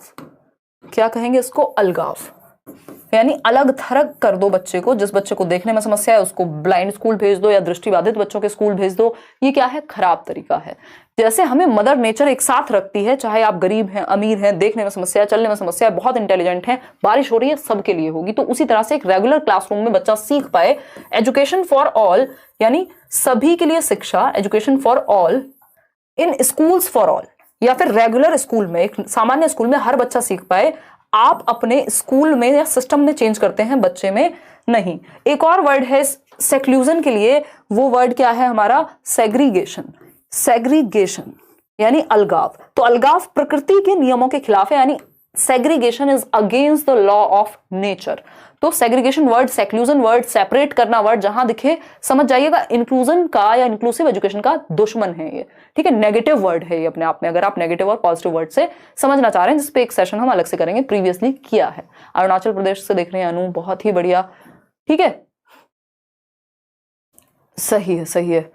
चलिए बहुत बढ़िया, आगे बढ़ते हैं अब इसी बात पे। आपने भर भर के लाइक कर दिया है आज, हालांकि वो बात अलग है, अभी 25,000 लोग हैं और 20,000 लाइक हैं, जिसमें से अभी 26,000 थे, कुछ सो गए, कोई बात नहीं। क्वेश्चन नंबर 18 देखिए, लाइक शेयर हो या ना हो, बट एक काम होना चाहिए कि जब आप क्लासरूम में आ रहे हैं या सेशन ले रहे हैं, अटेंड कर रहे हैं बेसिकली, तो वो चीज़ दिमाग में जाए और वो आपको हेल्प करे, वो सबसे जरूरी है। बाकी सारी चीजें हंसी मजाक या एक मोटिवेशन बनाए रखने का तरीका है और कुछ भी नहीं है। आप मुझे मोटिवेट करते हैं, मैं आपको। Rajan appears to be lost in his world as he avoids eye contact with others and plays alone with a feather throughout the day.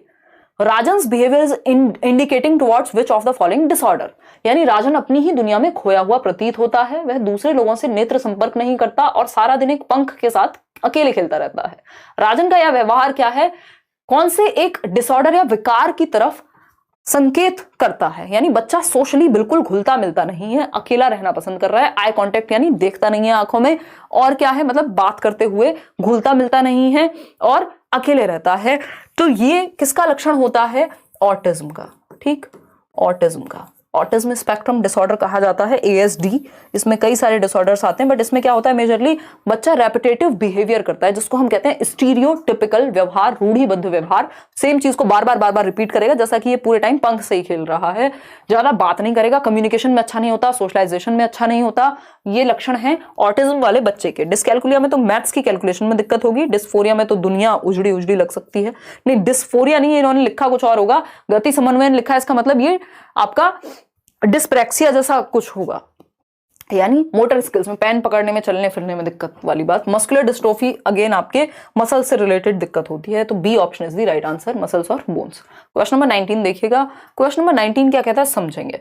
अगर हम बात करें तो डिफिकल्टी इन मेकिंग ओमिशंस, यानी गलतियां, विषय वस्तु को पढ़ते समय शब्दों को हटाने, यानी difficulty in making omissions, reversals and substitution while reading text is an indication of, यानी विषय वस्तु को पढ़ते समय शब्दों को हटाने, उलटकर लिखने और बदलकर लिखने में कठिनाई आना किस विकार की तरफ इशारा करता है? कीवर्ड है पढ़ने, पढ़ते समय लिखने में दिक्कत, कब हो रही है? जब पढ़ गलत रहा है। तो ये लिखना तो बस यहाँ सपोर्टिंग मटेरियल है। रिवर्सल जहां आ जाए, रिवर्सल का मतलब क्या है? 100 को वॉज पढ़ रहा है बच्चा और जब पढ़ेगा गलत तो लिखेगा भी गलत, सिंपल सी बात है। ठीक है। सब्स्टिट्यूशन, अगर कहा जाए यहाँ 100 की जगह कोई और वर्ड लिखो, उसको दिक्कत होगी, या पढ़ो तो दिक्कत होगी। बी को डी पढ़ेगा, 6 को 9 पढ़ेगा, ये सब क्या है? ये हैं आपके डिसलेक्सिया के लक्षण, जो कि बी ऑप्शन में लोग बता भी रहे हैं। डिसकैलकुलिया ये होगा नहीं, क्योंकि गणन की कोई बात नहीं है। डिस्फोरिया, उत्साह, डिस्फोरिया होता है सब उजड़ा उजड़ा लगे, जो अभी लास्ट उसमें था ना, वो गलत उन्होंने इंग्लिश में दिया हुआ था, हिंदी में अलग था। तो उत्साह वैफल्य होता है कि आपका उत्साह खत्म हो गया, दुनिया उजड़ गई है, डिप्रेसिव स्टेट में है, डिस्फोरिया कहता है। यूफोरिया होता है ना, जहां सब कुछ बढ़िया है, एकदम मस्त दुनिया, उसी का उल्टा है डिस्फोरिया। ठीक है। डिसोनिया, विमर्श, वैफल्य, ये जनरली पूछे नहीं जाते, आपको भटकाने के लिए कमेंट्स दिए हुए हैं। मेजरली डिसलेक्सिया, डिस्कैलकुलिया, डिस्प्रैक्सिया और डिस्फेजिया यही पूछे जाते हैं। आगे बढ़ते हैं क्वेश्चन नंबर 20। देखिएगा क्वेश्चन नंबर 20 क्या कहता है? The ability to think about something in novel and unusual ways. देखिए, बात जब भी नोवल्टी की है, नोवल्टी का मतलब होता है क्या? नूतन, नवीन। ठीक है। ओरिजिनलिटी की है, डिफरेंट किया है, अनयूजुअल किया है। अनयूजुअल यानी जो यूजुअल नहीं है, जो नॉर्मल नॉर्म से हटके हैं। ये सभी वर्ड इंडिकेट किसको करते हैं? क्रिएटिविटी को। किसको? क्रिएटिविटी को। डी ऑप्शन 81% लोग बिल्कुल सही उत्तर दे रहे हैं। इसके 4 एलिमेंट्स होते हैं, लक्षण होते हैं, वो होते हैं FFOE, fluency, flexibility, originality, elaboration. ठीक। डाइवर्जेंट थिंकिंग, यही वाला क्वेश्चन था जिसको गलत मार्क किया हुआ है पीडीएफ में, एक बार इसको। डाइवर्जेंट थिंकिंग से ये जुड़ी हुई होती है, यानी बच्चा दिशाओं में सोच पाएगा, डाइवर्जेंट थिंकर बन पाएगा। कोल्ड हो गया, कोल्ड ड्रिंक पी थी कल। डाइवर्जेंट थिंकर बन पाएगा, यानी अपसारी चिंतक बन पाएगा। और इसको, क्रिएटिविटी को डाइवर्जेंट थिंकिंग से जोड़ा है जेपी गिलफर्ड ने, और कन्वर्जेंट थिंकिंग को किससे जोड़ा है? इंटेलिजेंस से। तो ये इंपल्सिविटी या रिवर्सिबिलिटी नहीं है। नोवल, अनयूजुअल, कुछ हटके, लीक से हटके सोचना, ब्रेनस्टॉर्म करना, ये सब क्रिएटिविटी के लक्षण हैं। डिफरेंट, नोवल, ओरिजिनल सोचना, क्रिएटिविटी। और कुछ 9 सवाल हैं, समय हम ले रहे हैं, लेकिन अगर इतना डिस्कशन आप समझ पाते हैं तो कोई रोक नहीं सकता कि आप सीडीपी में नंबर ना लाएं, है ना, क्योंकि अंडरस्टैंडिंग बेस्ड क्वेश्चंस हैं ये। जवाब दीजिएगा पोल में, क्वेश्चन नंबर 21।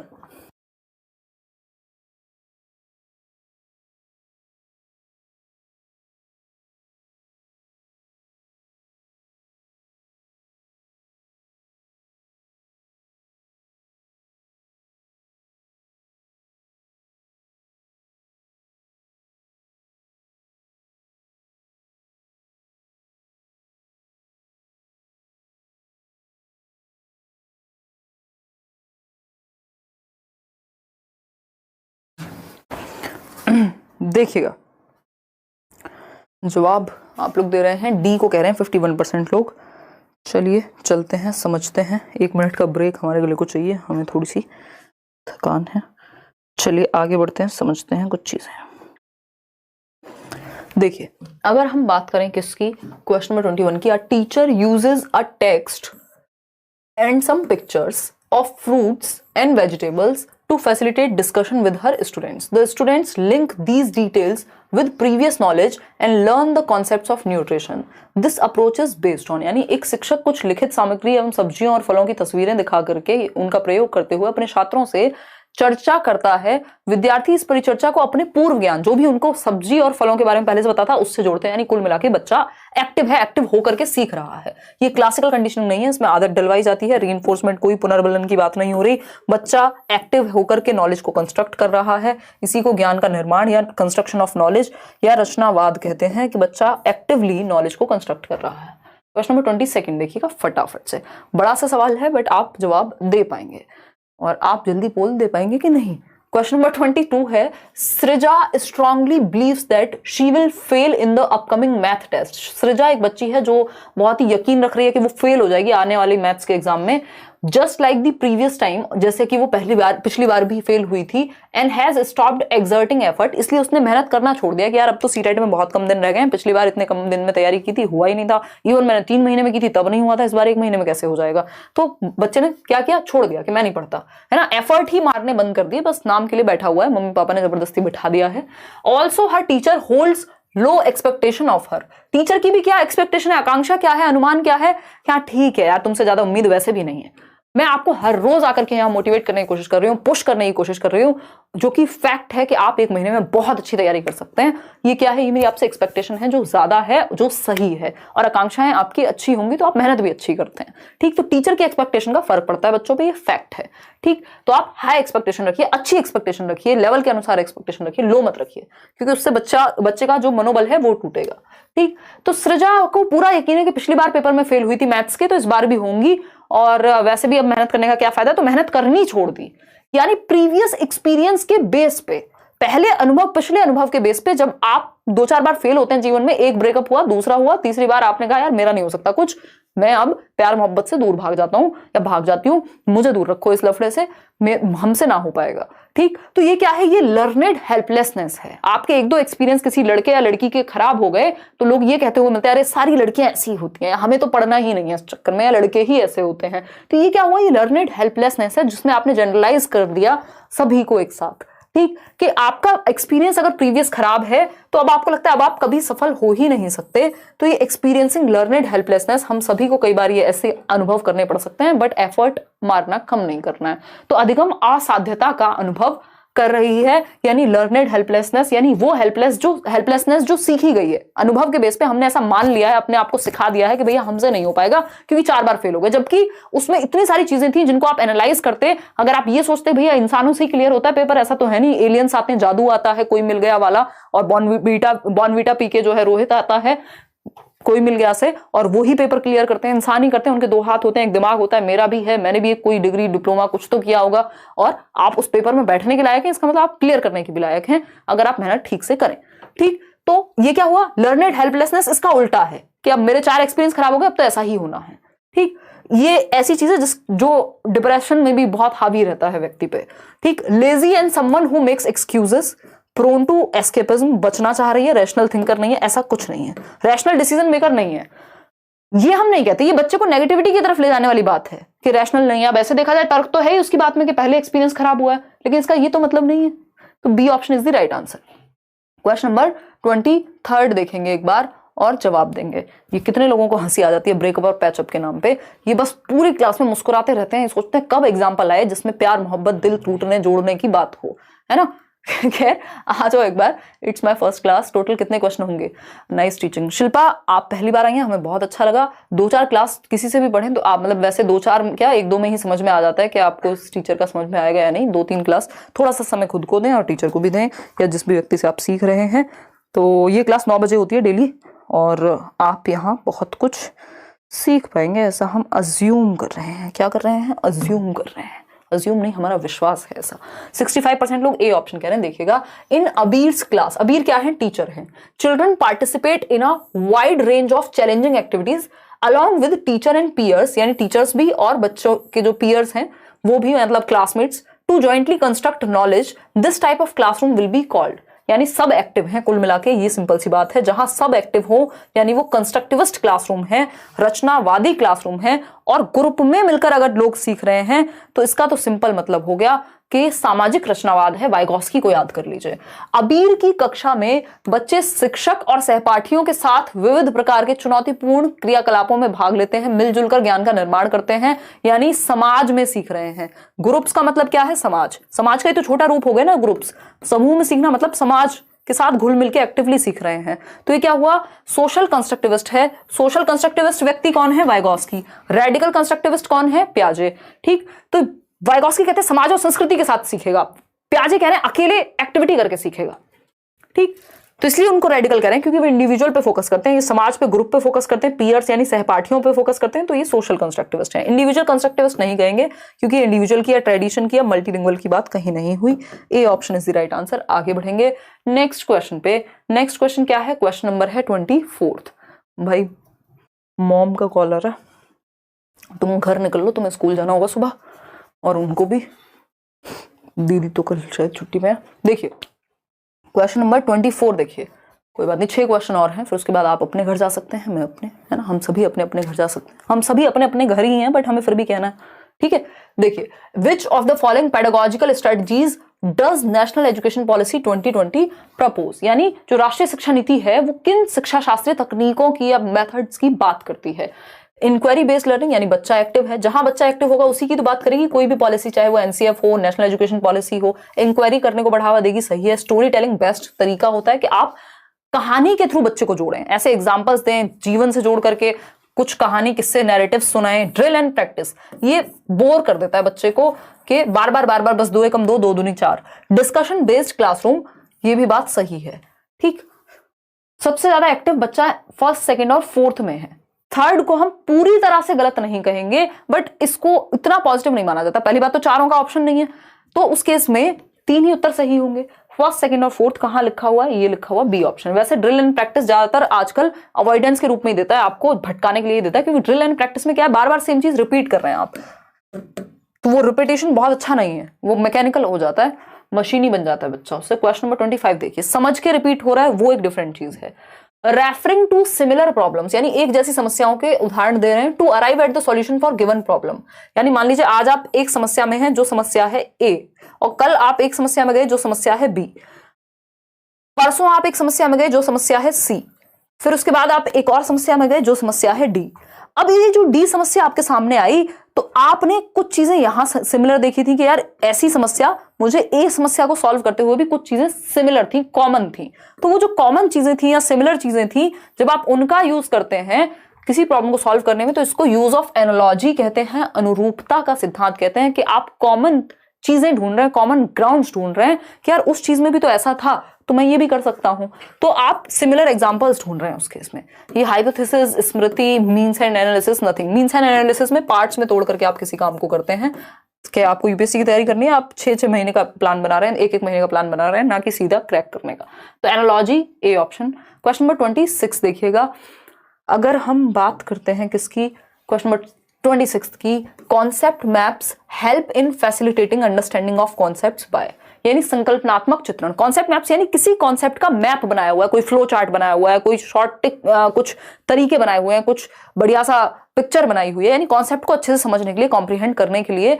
तो कॉन्सेप्ट मैप लर्निंग को या कॉन्सेप्ट को अच्छे से फैसिलिटेट करने में मदद करते हैं। इससे आपका क्या तात्पर्य है? सिंथेसाइजिंग एंड ऑर्गेनाइजिंग इन्फॉर्मेशन, बिल्कुल सही बात है। जब आपने प्याजे को पढ़ा उससे रिलेटेड आपने नोट्स बना लिए, उस कॉन्सेप्ट के फ्लो चार्ट बना लिया, कुछ पिक्चर्स के थ्रू समझ लिया, चीजों को कनेक्ट कर दिया, तो ये इससे क्या होगा, जानकारी को एक तो संश्लेषित कर लिया और सुव्यवस्थित कर लिया, ऑर्गेनाइज कर लिया इन्फॉर्मेशन को, और प्रॉपर तरीके से आप इसको कम समय और कम रिसोर्सेज में जल्दी से रिवाइज भी कर पाते हैं। बाकी रिमूविंग सब कॉन्सेप्ट, ऐसा नहीं है कि सब कॉन्सेप्ट हटा देंगे। आप जब प्याजे पढ़ रहे हैं तो आप सब कॉन्सेप्ट भी रखते हैं, कैसे रख पाएंगे समझते हैं। मान लीजिए आप प्याजे पढ़ रहे हैं, तो प्याजे पढ़ते समय आपको पता है कि इसके अंदर क्या होगा, ये कॉग्निटिव डेवलपमेंट की बात करते हैं। जब आप कॉग्निटिव डेवलपमेंट लिख रहे हैं तो आपने लिख लिया कॉग्निटिव डेवलपमेंट क्या होता है, मेंटल स्किल्स का डेवलपमेंट। अब इस मेंटल स्किल्स से जोड़ करके आपने लिख लिया कि कौन सी होती है, thinking, reasoning, imagination, problem solving, decision making, perception, memory, सब लिख लिया। मतलब इससे ही रिलेटेड सब टॉपिक्स भी आप लिख रहे हैं, मिस नहीं कर रहे हैं, ठीक है। फिर उसके बाद दूसरी तरफ स्टेजेस लिख ली। तो ऐसा नहीं है कि आप सब कॉन्सेप्ट को मिस कर देते हैं। बाय डिस्कनेक्टिंग इन्फॉर्मेशन, कनेक्ट करके हमेशा सीखते हैं, चाहे वो सोशल कॉन्टेक्स्ट हो चाहे वैसे हो। Putting over emphasis on recall, रटने पे ज्यादा फोकस नहीं कर सकते। तो ये तीनों ऑप्शन गलत हैं, ए ही सही है कि आपको ऑर्गेनाइज करने में इन्फॉर्मेशन को मदद मिलती है कॉन्सेप्ट मैप्स के द्वारा, ठीक है। क्वेश्चन नंबर 26-7 देखिए, errors made by children in the process of learning यानी बच्चों द्वारा अधिगम प्रक्रिया के दौरान की जाने वाली त्रुटियां किस ओर संकेत करती हैं। यानी बच्चे जो सीखते समय गलतियां करते हैं, ऐसा तो है नहीं कि बच्चों से कभी कोई गलती नहीं होगी, तो जो वो गलतियां करते हैं सीखते समय उनको कैसे देखें। सिर्फ 10 ही सही हुआ, कोई बात नहीं मनीष, आज हो सकता है आपका फोकस उतना अच्छे से ना हो, तो इनको ठीक से पढ़ेंगे और हमसे गलती कहां हो रही है उन क्वेश्चंस को 2 बार समझने की कोशिश करनी है। पीडीएफ में शेयर कर दूंगी। तो एरर्स को कैसे देखें हम, ये पूछा है। क्या इंडिकेट करती हैं गलतियां, किस ओर संकेत करती हैं, कि अभी वेदन और अभ्यास की जरूरत है। देखिए प्रैक्टिस को हम बहुत अच्छा मानते हैं, लेकिन यहाँ पे इसकी बात नहीं होती। यहाँ पे समझा जाता है कि समझने में कहीं गड़बड़ रह गई है। बार बार प्रैक्टिस की बात नहीं है कि गलती हो रही है तो प्रैक्टिस की कमी होगी, हो सकती है, ऑफकोर्स हो सकती है। परमानेंट कॉग्निटिव इनेबिलिटीज, ऐसा नहीं है कि दिमाग में ही कमी हो गई। Qualitative difference in children's thinking as compare to adults, यानी बच्चों और वयस्कों के चिंतन में गुणात्मक भिन्नता होती है, ऐसा पियाजे भी कहते हैं। यानी डिफरेंट वे में सोचते हैं बच्चे और बड़े, तो कई बार वो अपने तरीके से समझते हैं और आप अपने तरीके से समझाते हैं, तो गलतियां हो जाती हैं। ये एक पॉजिटिव बात है जो बच्चे के पक्ष में है। हमें कोई भी ऑप्शन ऐसा नहीं लगाना जो बच्चे को गलत साबित करता हो। तो यहाँ पे सिर्फ प्रैक्टिस की कमी है, तो फिर तो आप बच्चे में कमी निकाल रहे हैं। बात तो समझने की है ना, हमें फोकस प्रैक्टिस पे नहीं है, समझने पे है। यहाँ हम मान के चल रहे हैं कि प्रैक्टिस ठीक हुई होगी। Genetic influences on cognitive development, अब आप जेनेटिक्स को, हेरिडिटी को जिम्मेदार ठहराएंगे तो फिर तो आपका तो रोल खत्म हो जाएगा एज अ टीचर। तो आंसर क्या है कि बच्चे डिफरेंट सोचते हैं बड़ों से, इसलिए गलतियां कई बार हो जाती हैं उनसे, तो उनको आपको कॉन्सेप्ट सही से समझाना है। क्वेश्चन नंबर 28 देखिए, it is very important for a teacher to have the ability to put herself in students place and feel what they feel, this ability is called dash. बहुत ही बढ़िया क्वेश्चन। एक अध्यापिका में यह योग्यता होना बहुत जरूरी है, यानी एक टीचर में योग्यता होना बहुत जरूरी है कि वह खुद को विद्यार्थियों के स्थान पर रखकर यह महसूस कर सके कि वो क्या महसूस कर रहे हैं। यह योग्यता क्या कहलाती है। मतलब आपकी क्लास में 30 बच्चे हैं, अलग अलग तरह के बच्चे होंगे, सारे बच्चे सेम तो नहीं होंगे। मुझे भी बहुत सारे लोग मिलते हैं एक दिन में, अगर मैं बाहर निकल जाऊं तो उस केस में, अगर आप क्लासरूम ऑफलाइन क्लास भी होगी अभी दिसंबर में आपकी, जब भी होती है, अलग अलग तरह के लोग मिलते हैं। तो डाइवर्सिटी, यहाँ कमेंट्स भी अलग अलग तरह के लोग लिख रहे हैं। तो ये समझना एक व्यक्ति के लिए, एक टीचर के लिए सबसे ज्यादा जरूरी है, जबकि उसके अंदर ये क्षमता हो कि वो बच्चों की सिचुएशन में खुद को रख के देख पाए, वो फील कर पाए जो वो फील कर रहा है या कर रही है। इसी को एम्पैथी कहते हैं, कि जब आप खुद को दूसरे की सिचुएशन में डाल करके देख पाएं। ये नहीं अरे बेचारा चल नहीं सकता, बेचारी बच्ची। एम्पैथाइज करना इज अ डिफरेंट थिंग, कि आप सच में वो दर्द महसूस करने की कोशिश कर रहे हैं। बट सहानुभूति क्या है, दूर दूर से आप खुद को उसकी जगह पे रख के नहीं देख रहे हैं, बस आप दूर दूर से झूठी सांत्वना है एक तरह की। तो तदानुभूति होती है, यानी आप वैसा ही महसूस कर रहे हैं जैसा सामने वाला कर रहा होगा। यानी आपके साथ या तो कोई चीज ऐसी घटी है तो आप एग्जैक्ट रख पाते हैं, है ना। आप दूसरे का दर्द तब अच्छे से समझ पाते हैं ना जब आपको वो दर्द मिला हो। कभी ब्रेकअप किसको समझ में आएगा, जिसके हुए हो दो चार ज्यादा हो जाता है यार सीरियस में। तो अगर हम बात करें तदानुभूति की, एम्पैथी की, इवन डेथ की भी अगर हम बात करें, जिसने कभी डेथ देखी ही नहीं है आसपास, जिसने कभी खुद पे महसूस नहीं किया, वो कैसे उस लेवल पे समझेगा। वो सिंपैथाइज ज्यादा करेगा, एम्पैथी कम होगी। लेकिन एम्पैथी कुछ लोगों में होती है ज्यादा, कि वो दूसरों के दर्द को अपना दर्द समझ के अपने आप को उस सिचुएशन में रख के देख पाते हैं। तो ये टीचर्स में होना बहुत जरूरी है, क्योंकि बच्चे सच में ही आपके बच्चे हैं। ठीक, अपैथी नहीं होनी चाहिए कि फर्क ही नहीं पड़ता, उदासीनता कि दुनिया दर्द में रहे हमें क्या मतलब, वो नहीं होना चाहिए एज अ टीचर। तो B option is the right answer. Question number 29 देखिए। क्वेश्चन नंबर 29, ये सेकंड लास्ट क्वेश्चन है आज का। जवाब देंगे पोल में। In a situation when outcome is uncertain but focus is on failure, यानी जो परिणाम है वो अनिश्चित है, हमें नहीं पता कि आउटकम क्या निकलेगा किसी चीज का, बट फोकस किस पे है, फेलियर पे। कह रहे हम तो फेल ही होंगे, पता नहीं है हमें परिणाम, लेकिन हम मान के बैठे यार 1 महीने में तो क्या ही एग्जाम क्लियर होगा, फेल ही होंगी, मैं तो फेल ही होंगी, ऐसा मान रहे हैं।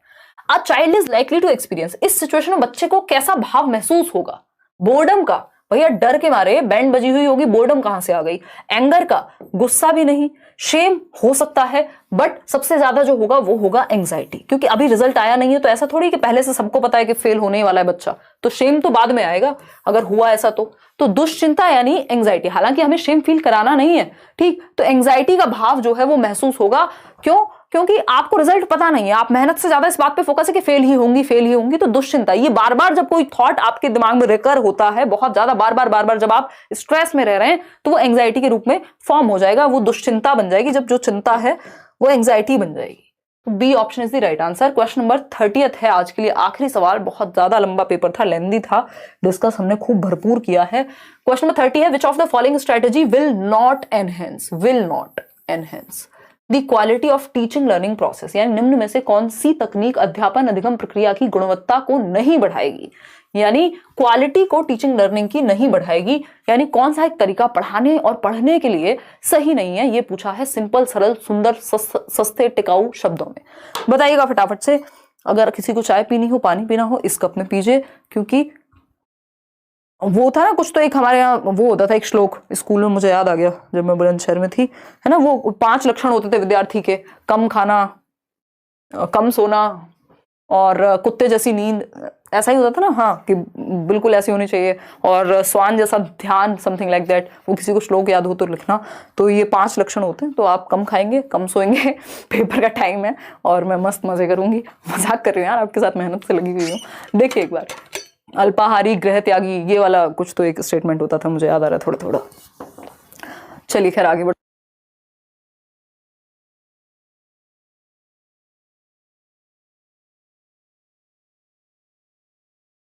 कुछ लोग तो होंगे खतरनाक जो कह रहे हो हम तो कम से कम भी 8 रोटियां खाते हैं और मस्त सोते हैं खूब, और घर त्यागने की तो बात ही मत करो, गृह त्यागी तो बनेंगे ही नहीं। कंफर्ट जोन कैसे त्याग दें हैं? कोई बात नहीं, क्या करेंगे नौकरी का। तो ऐसे लोगों से बच के रहें, उनको समझाएं, 5 लक्षण बताएं विद्यार्थी के, हम कमेंट में पिन कर देंगे। जब कमेंट ये सेशन खत्म हो चुका हो तो वो आप लिखें, उसका मतलब लिखें सुंदर से तरीके से। देखिए क्वेश्चन का जो ऑप्शन है वो है डी 72%। अगर हम बात करें, डी ऑप्शन कह रहे हैं 72% लोग। चलिए देखते हैं, लास्ट सवाल है आपका। निम्न में से कौन सी तकनीक सही तरीका नहीं है पढ़ने और पढ़ाने का? Using multiple means to represent the information, यानी एक जानकारी को मल्टीपल तरीके से प्रस्तुत करना। एक्सप्लेन भी कर रहे हैं, पिक्चर भी दिखा रहे हैं, एक्टिविटी भी करा रहे हैं, बिल्कुल अच्छी बात है, पॉजिटिव है तो सिखाने के लिए। Giving multiple options to express the opinion, ये बात भी सही है कि आप डिफरेंट ऑप्शंस दे रहे हैं, बच्चों को विविध विकल्प दे रहे हैं खुद को एक्सप्रेस करने के लिए, ये भी सही है। अप्लाइंग मल्टीपल वेज, देखो ये मल्टीपल शब्द तो पॉजिटिव होता है बच्चे के लिए, याद रखिएगा, ठीक है। Ways to assess the learning, यानी बच्चे के आकलन के लिए भी डिफरेंट तरीके अपना रहे हैं, यानी पॉजिटिव है। लेकिन using multiple ways to label the children, ये वर्ड जहां आ जाए कि आप लेबल करना चाहते हैं बच्चे को, उसको पास या फेल का ठप्पा लगाना चाहते हैं, रैंक करना चाहते हैं, ये नेगेटिव वर्ड हैं। चाहे वो रैंकिंग हो, लेबलिंग हो, ये आपको नहीं करना। आपको फोकस करना है सिखाने पे, ना कि नेगेटिव होने पे। ये नामांकीकरण नहीं करना हमें, नामांकीकरण।